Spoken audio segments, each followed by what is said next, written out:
जय श्री कृष्ण। एक दिन की बात है। एक किसान अपने खेत के पास स्थित अनाज के बंगले में काम कर रहा था।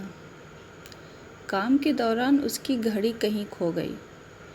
वह घड़ी उसके पिता द्वारा उसे उपहार में दी गई थी। इस कारण उससे उसका बहुत लगाव था। उसने वह घड़ी ढूंढने की बहुत कोशिश की। बंगले का हर कोना छान मारा, लेकिन घड़ी कहीं नहीं मिली। उदास होकर बंगले से बाहर आ गया। वहाँ उसने देखा कि कुछ बच्चे खेल रहे हैं। उसने बच्चों को पास बुलाकर उन्हें अपने पिता की घड़ी खोजने का काम सौंपा। घड़ी ढूंढ निकालने वाले को इनाम देने की घोषणा की।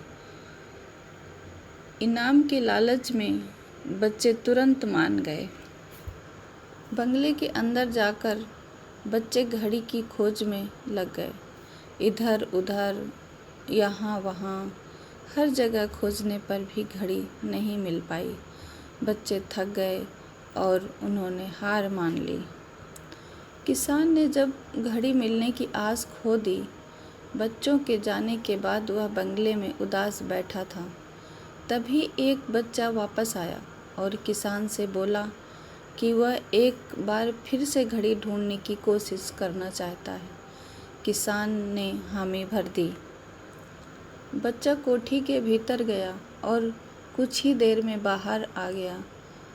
उसके हाथ में किसान की घड़ी थी। जब किसान ने वह घड़ी देखी तो बहुत खुश हुआ। उसे आश्चर्य हुआ कि जिस घड़ी को ढूंढने में सब नाकामयाब रहे, उसे उस बच्चे ने कैसे ढूंढ निकाला। पूछने पर बच्चे ने बताया कि कोठी के भीतर जाकर वह चुपचाप एक जगह खड़ा हो गया और सुनने लगा शांति से।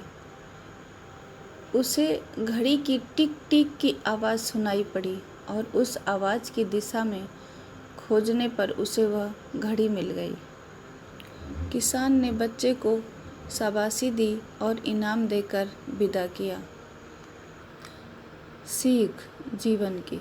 शांति हमारे मन को और मस्तिष्क को एकाग्र करती है और वह एकाग्र मन स्थिर जीवन की दिशा निर्धारित करने में सहायक है। इसलिए दिन भर में कुछ समय हमें अवश्य निकालना चाहिए जब हम शांति से बैठकर मनन कर सकें।